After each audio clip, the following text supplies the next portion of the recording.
James Boulter Stokes' parents, Thomas and Elizabeth Boulter, Stokes, emigrated from England to America in 1798.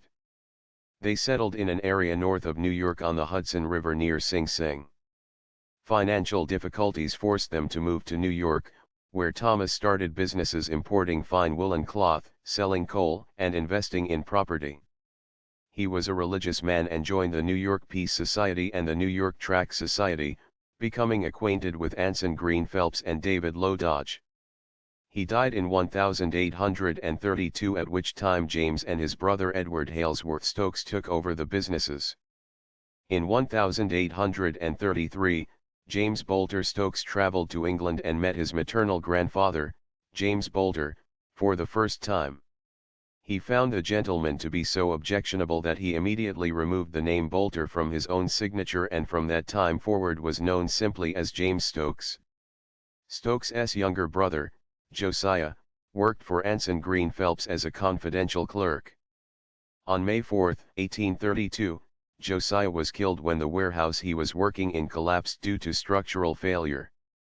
In 1839 he was in business with the firm of Stokes, Shapter and Walton, importing cloth and living in England. On his return to New York in 1841 he built a house called Clifton Cottage, in the grounds of Anson Phelps' 35-acre estate on the East River, situated between 29th and 31st Street.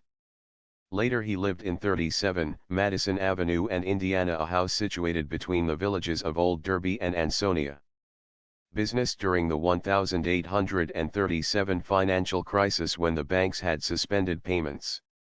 In 1847 he was invited to join the business, holding a 15% share in 1853 and 20% in 1858.